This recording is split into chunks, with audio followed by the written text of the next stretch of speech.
Olá, muito bom dia, bem-vindo ao nosso programa Em Destaque.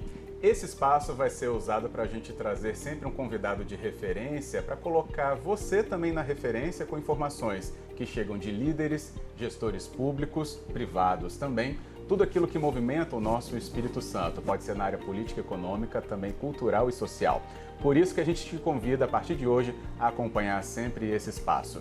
E a partir de agora também, já que nós estamos trazendo esse novo programa para você, temos o nosso convidado de estreia, o governador em exercício do Espírito Santo, Ricardo Ferraço, já presente conosco, a quem nós agradecemos e muito essa presença. Bem-vindo, governador. Obrigado, Fábio. Para mim é uma alegria e um prazer estar aqui conversando com você e com os seus telespectadores que nos acompanham aqui na SBT. Que bom.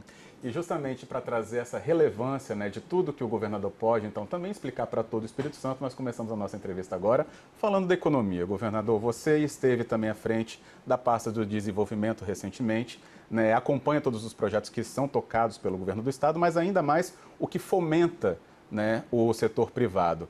O que você pode trazer para a gente, por exemplo, do andamento, então, do desenvolvimento do Espírito Santo, da economia para 2025? Ô, Fábio, eu acho que, em primeiro lugar, é muito importante que a gente, conceitualmente, trabalhe a tese verdadeira de que riqueza é fruto e produto do esforço do trabalhador e dos nossos empreendedores. O governo, por si só, não gera riqueza. O governo endereça ações públicas, políticas públicas que possam beneficiar as pessoas através dos impostos que são gerados no dia a dia pelos trabalhadores e pelos empreendedores, tá certo? Uhum. No caso do Espírito Santo, um dos mais importantes indicadores que nós alcançamos em 2024, acho eu, foi o fato de nós termos tido em 2024 o menor indicador de desemprego em nosso estado em toda a nossa história. Nós estamos trabalhando nesse momento no Espírito Santo, basicamente no pleno emprego. Eu digo isso com alegria porque o emprego é, no fim do dia, acho eu, a melhor política social que você pode colocar de pé, à medida em que você, gerando oportunidade, as pessoas vão lá e se desdobram, né? Uhum. A outra coisa que eu queria acrescentar é que em 2024, e esse ritmo está se mantendo, o nosso crescimento aqui no Espírito Santo se deu acima da média nacional. E nós começamos a consolidar um ciclo muito importante de geração de valor agregado nas mais diversas cadeias produtivas do nosso Espírito Santo.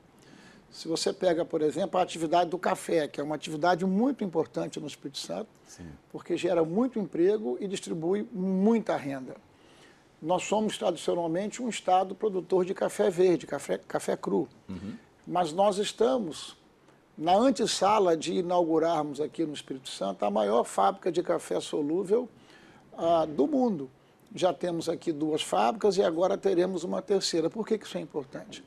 Porque a gente quer gerar valor agregado, a gente quer produzir café, mas a gente quer produzir valor agregado. Uhum. Quando você pega a cadeia, por exemplo, de celulose, o Espírito Santo é um importante produtor de celulose. Produzir celulose é muito importante, mas mais importante ainda é produzir o papel. Por quê? Porque quando você produz o papel, você gera valor agregado àquela produção. E nós estamos também na antessala de inaugurarmos uma enorme fábrica de papel no Espírito Santo com investimentos superior a R$1 bilhão. Esse mesmo movimento está acontecendo no arranjo siderúrgico do Espírito Santo. Nós aqui somos um grande produtor de placas de aço, mas agora, além de produzir placas de aço, nós vamos produzir o que nós chamamos de placas, bobinas a frio. Uhum. E por que é importante produzir bobina a frio? Porque hoje você produz o aço aqui no Espírito Santo, esse aço vai para Santa Catarina, lá ele é industrializado e ele é vendido, por exemplo, para a indústria automobilística, é vendido para a chamada indústria branca, que é fábrica de eletrodomésticos. Sim, sim. Nós tivemos há um mês atrás, a ArcelorMittal anunciando o maior investimento da sua história aqui no Espírito Santo, um investimento superior a 4 bilhões de reais para produzir esse tipo de aço aqui no Espírito Santo.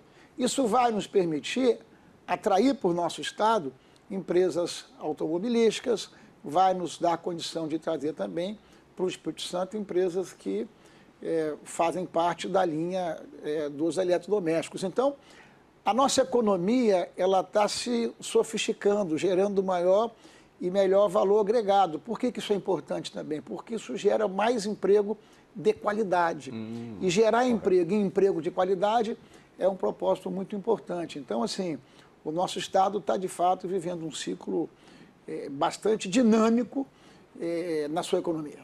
Aproveitando essa explicação que o governador nos dá, eu amplio só um pouquinho para a gente saber. Isso está distribuído territorialmente, governador? Porque antigamente a gente sabia, né, que a Grande Vitória concentrava, né, se a gente pensar em indústria, né, tudo isso muito aqui envolto da ponta de Tubarão. Mas hoje a indústria, claro que a agricultura com certeza é muito mais, né, interiorizada. Mas em relação a esses empregos de melhor qualidade, também está se espalhando pelo estado? Olha, o nosso estado, ele territorialmente, ele não é tão grande. Nós somos um estado territorialmente muito menor que Bahia, muito menor que Minas Gerais e assim por diante, né? E nós estamos aqui na região sudeste e temos uma competição muito dura com os estados, os maiores estados da Federação Brasileira, né? Minas, Rio, São Paulo e ao norte Bahia, que não é região sudeste, mas é nordeste. Sim. Então nós temos um estado territorialmente pequeno, vamos dizer assim, com uma população de 4 milhões de habitantes, mas nós temos, assim, a vocação das nossas regiões muito bem estabelecidas. Né? Se você vai para o sul do estado, você tem o setor de rochas ornamentais, mármore e granito, muito instalado ali na região de Cachoeira de Itapemirim, que é o maior polo industrial de rochas ornamentais do Brasil. Não é? 70%, 80% daquilo que o Brasil exporta de rocha ornamental vem da região sul.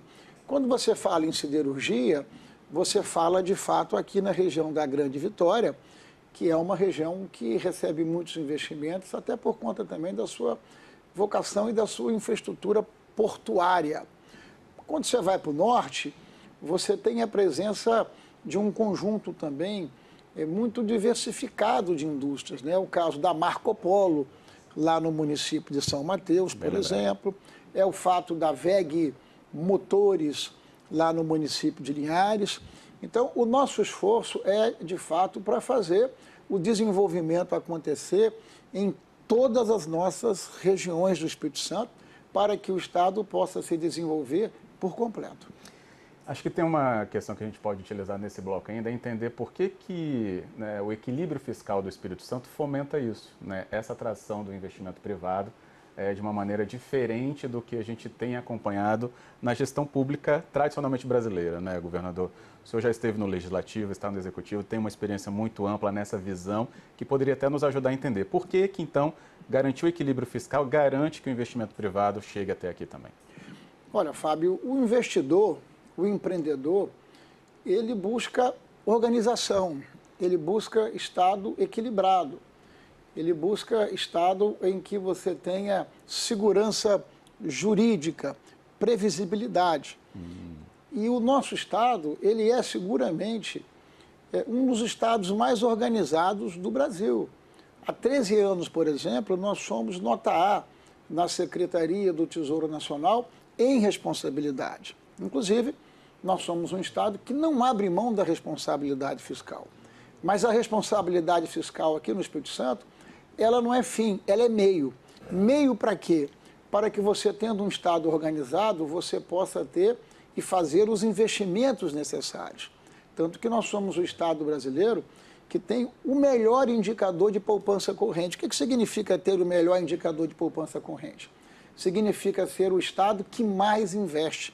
Nós investimos 20% da nossa receita. Então, numa ponta você faz responsabilidade fiscal e na outra ponta você faz os importantes e estratégicos investimentos que precisam ser feitos. Em 2024, nós fizemos no Espírito Santo o maior investimento da nossa história. Somente o governo do estado, 4 bilhões de reais, mais a CESAM, que investiu 800 milhões de reais na expansão de água, né, e na estruturação do saneamento nos mais diversos municípios do Espírito Santo. Então, ter um estado organizado, equilibrado, que faz responsabilidade, que faz investimento, é muito importante para você atrair o investidor.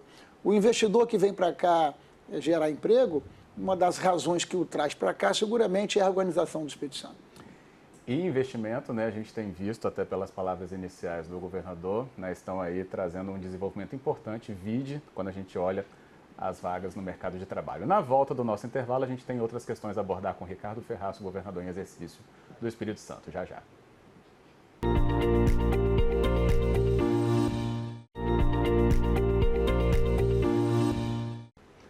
De volta com o nosso programa em destaque, a gente continua a conversa com o nosso convidado desta edição. Inclusive, edição muito especial, porque está trazendo para você esse novo conteúdo neste horário no nosso canal da TV Sim SBT. É o vice-governador do Espírito Santo, governador em exercício do estado, Ricardo Ferraço, a quem a gente agradece muito novamente essa presença, até pelas explicações já trazidas aqui. Agora, governador, se a gente pode avançar um pouco mais, né, nas nossas discussões, acho que infraestrutura é um ponto muito importante para o capixaba. Tem demanda por estradas, né, mas também tem a infraestrutura, né, ferroviária, portuária, o senhor chegou a citar até a portuária também. Mas você acompanhou bem de perto, né, a recente questão que se liga com a implantação de uma ferrovia na parte sul do estado, uma demanda junto com a empresa Vale, né, em relação às obrigações de concessão com ela. Só para a gente atualizar também esse projeto para quem está nos acompanhando, porque ele é visto já há muito tempo como essencial para desenvolver também, né, uma cadeia que já existe, mas também avançar com ela para Sul e também Rio de Janeiro. Trata-se da ferrovia sul-litorânea, ligando os municípios de Santa Leopoldina, Cariacica, até o município de Anchieta, cruzando o município de Cariacica, o município de Viana, o município de Vila Velha, Guarapari e Anchieta, conectando com o polo siderúrgico de Anchieta da Samarco Mineração. Este é um projeto que nos foi apresentado pela Vale. Esse projeto ele pressupõe investimentos superiores a 3 bilhões de reais. Isso vai, de fato, criar uma nova conexão para a região sul do Espírito Santo, até porque é projeto depois seguir com essa ferrovia até a divisa com o estado do Rio de Janeiro, conectando o estado do Espírito Santo com o estado do Rio de Janeiro. Para além desse projeto que a Vale apresentou ao Espírito Santo, nós estamos também negociando, Fábio, com o governo federal a antecipação da concessão ferroviária da FCA, uma ferrovia muito importante. Ela não corta o Espírito Santo, mas ela conecta a Vitória, Minas, com a região centro-oeste do nosso país, sim, grande produtora de grãos. E nós temos um investimento importante para ser feito nessa ferrovia, porque conectando os nossos portos com a região centro-oeste, Mato Grosso, Goiás, nós vamos ter a atração de mais cargas para a nossa infraestrutura portuária, que está recebendo vultosos investimentos. Nós estamos com o nosso parque logístico sendo estruturado no município de Aracruz, que pressupõe, tem como premissa 3 portos, um estaleiro, 2 aeroportos, o aeroporto de Aracruz e o aeroporto de Linhares, uma zona de processamento de exportação, e o governo do estado está construindo uma nova rodovia conectando o município da Serra com essa infraestrutura portuária lá de Aracruz, devolvendo a ES 010, que é a rodovia litorânea, para que nós possamos fazer o desenvolvimento do turismo. O que você falou, Fábio, está absolutamente correto. A infraestrutura, a logística, ela é uma vocação do Espírito Santo. E esses investimentos estão acontecendo e seguramente isso vai ser uma alavanca muito importante para a prosperidade em nosso estado. E aí, mais uma vez, né, se a gente pensar Como que a mão de obra capixaba vai estar presente nisso, né? Qualificada, se a gente pensar nisso? E o governo do estado tem, né, instrumentos importantíssimos para essa qualificação acontecer. E, de uma maneira geral, tem incentivado e muito que isso aconteça, até por outros entes, né, como a própria Findes tem ali trabalhado também dentro do que ela pode. Mas e o governo do estado? Como qualificar a mão de obra para estar presente nesses investimentos que chegam e já estão aí, governador? Olha, Fábio, preparar o capixaba para que ele possa se desenvolver é fundamental. Isso pressupõe que a gente tenha, de fato, uma rede de ensino público adequada e compatível. E uma das nossas mais importantes marcas em 24 foi o fato de nós termos alcançado o primeiro lugar em nível nacional no IDEB. O IDEB é um indicador do Ministério da Educação que mede a qualidade do aprendizado no ensino médio. E nós fomos o primeiro, fruto do esforço e do trabalho, por certo, dos nossos professores e dos nossos educadores. Nós estamos ampliando fortemente a nossa rede de escolas em tempo integral, porque nós queremos os alunos estudando no turno e que no contraturno eles possam ter atividades, até para que os pais possam trabalhar tendo a segurança e a confiança que os seus filhos estão nas escolas. Para além disso, nós temos a nossa Universidade Federal, que está presente lá no município do Alegre, está presente aqui na Grande Vitória, em Vitória, está presente em São Mateus. Nós temos uma rede de escolas técnicas profissionais, são mais de 20 escolas técnicas profissionais, o nosso IFES, nos mais diversos municípios do nosso Espírito Santo. Nós temos parceria com o Sistema S, que é o Senai também, que é um importante formador de qualificação profissional. E, além disso, nós temos um programa no governo chamado Qualificar, que é um programa que amplia e oferece oportunidade para que as pessoas, como diz o nome do programa, possam se qualificar para o mercado de trabalho. Então, todo esse desenvolvimento precisa ser acompanhado por oferta de oportunidades para que a gente possa desenvolver o capital humano, que é a capacidade empreendedora dos capixabas. Que bom. Isso me fez lembrar, né, aproveitando aqui que a gente pode tocar nesse tema, como que o Espírito Santo, o governador, também tem despontado na atração ou desenvolvimento de startups. Né, porque elas, eu acredito, pelo menos o senhor pode me corrigir, que elas surgem porque existe ali toda uma qualificação, que o ecossistema, como é chamado, né, esteja saudável, e os instrumentos que o governo também tem para promover a inovação por startups, tem o Fundo Soberano, tem, né, outras aplicações. Qual a leitura que o senhor faz, olhando, então, aí, através do governo do Estado, esse fomento? Então, nós colocamos de pé o nosso Fundo Soberano, que nada mais é do que uma poupança que o governo faz dos recursos que vêm do petróleo e do gás. E esses recursos, eles são recursos que poderiam ser utilizados num conjunto diverso de políticas e ações. Mas eles são uma poupança, eles são um colchão.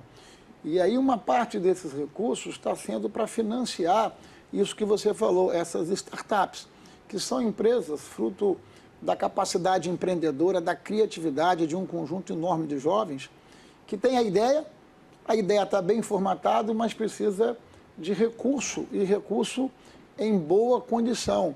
E aí nós temos o nosso programa, o nosso fundo de investimento, que disponibiliza recursos, sobretudo para as empresas que tenham nova base tecnológica, porque através da nova base tecnológica e da inovação, a gente vai construindo esse ecossistema de empresas que trabalham a tecnologia. O Espírito Santo é hoje seguramente uma das bases tecnológicas mais avançadas do Brasil, fruto desse apoio que nós damos através do Banco do Estado de Desenvolvimento, BANDES. Exatamente.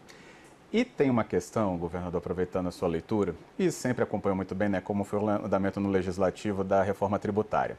E muito se falou, né, inclusive no último ano, sobre o turismo vai ser, né, uma grande saída para essa questão, porque a reforma vai tributar o consumo na sua ponta, né? E aí o Espírito Santo está trazendo um novo olhar sobre se né, na área cultural, na área turística, mas porque a infraestrutura, que a gente até falou aqui, você também chegou a citar o turismo ali rapidinho, mas para a gente deixar esse panorama mais claro, né, essa aplicação de recursos em melhoria de orlas, ampliação de serviços ou de estradas, tudo isso é o que vai fazer também que essa engrenagem, além de ajudar outros arranjos produtivos, como o senhor falou, né, da agricultura, mas fomenta também o turismo? Com certeza, Fábio. Veja, a reforma tributária, ela traz uma mudança estrutural na arrecadação do ICMS, que é a principal fonte de financiamento do governo do Estado. Hoje, o ICMS ele é distribuído, uma parte fica na origem, onde o produto é consumido, e uma outra parte fica no destino, onde o produto é consumido. Então, consumo e produção dividem o ICMS. Na reforma tributária, esse ICMS vai todo para o consumo. E uma das coisas que nós estamos apostando muito é no desenvolvimento do turismo. Por isso, esses investimentos de norte a sul, na nossa orla e também na região das montanhas do Espírito Santo, que tem um potencial muito grande. Então, você vai a Marataízes, tem investimento. Você vai a Kennedy, tem investimento. Você vai a Piúma, fizemos a nova orla de Piúma. Você vai a Guarapari, fizemos um engordamento da orla de Meiaípe. Você vai para o norte do estado, fizemos lá o asfaltamento que liga a BR até Itaúnas, né? E nós estamos, finalmente agora, Fábio, se Deus quiser, no mês de abril eu vou anunciar aqui em primeira mão para você, nós vamos publicar o edital de concorrência pública para contratar o novo centro de convenções do Espírito Santo ali no pavilhão de Carapina. Que bom. Porque nós precisamos de ter um centro de convenções, porque um centro de convenções é também uma importante âncora para você trazer eventos. O nosso pavilhão de Carapina, ele não tem mais condição de funcionar atendendo às necessidades do turismo do Espírito Santo. E esse turismo é o chamado turismo de negócio, que tem enorme capacidade de atrair para cá seminários, encontros que lotam as nossas cidades, que ocupam os nossos hotéis, os nossos restaurantes, os trabalhadores de táxis, os trabalhadores de aplicativos, enfim. Então, agora, em abril, se Deus quiser, nós vamos estar lançando o edital de concorrência para contratar as obras do novo centro de convenções, e somente nesse investimento serão mais de 190 milhões de reais para fazermos um centro de convenções com mais de 20 mil metros quadrados para dar ao Espírito Santo um equipamento que vai alavancar muito o nosso turismo. E nós estamos trabalhando também com linhas de crédito no Banco de Desenvolvimento para que a gente possa ter a construção e a reforma de um conjunto de equipamentos que são pousadas e hotéis. Então, o turismo é, de fato, uma alternativa muito importante para a geração de desenvolvimento, trabalho, emprego e renda para as pessoas. Excelente. Não, mas só essa questão, né, ligada ao pavilhão de Carapina, governador, por tudo que já acompanhamos, né, inclusive com a sua ajuda, assim, é uma ruptura, é completamente uma ruptura, porque transforma, ou vai transformar, né, todo um olhar desse setor para o Estado, porque todo o Estado ganha. Acho que a gente pode até concluir com suas palavras nesse sentido, de que quando há um evento, tem os fornecedores, tem aqueles que são demandados para abastecê-los, ou se for um show, né, equipe técnica, enfim, a cadeia toda se movimenta e todos ganham. É verdade, é exatamente isso. Você tem os ganhos diretos e você tem os ganhos indiretos. Então, Rio de Janeiro tem centro de convenções, São Paulo tem, Minas tem, Bahia tem, outros estados têm, e o Espírito Santo vai ter um centro de convenções decente e compatível que nos permita trazer para o Espírito Santo grandes eventos para que você possa movimentar essas cadeias todas que são geradoras de emprego e trabalho. Que bom. Ricardo Ferraço, eu agradeço muito por você ter conversado com a nossa audiência, trazendo tanto esclarecimento e também, claro, né, informações em primeira mão. Muito obrigado, governador. Muito obrigado a você, Fábio, pela oportunidade de prestarmos conta aos capixabas daquilo que nós estamos fazendo no Espírito Santo. Obrigado, Fábio. Eu que agradeço enormemente. Porque quando o gestor tem palavra junto com você, a relevância da informação, claro, é inegável. Obrigado pela sua audiência, a gente volta no próximo programa. Até lá. Até.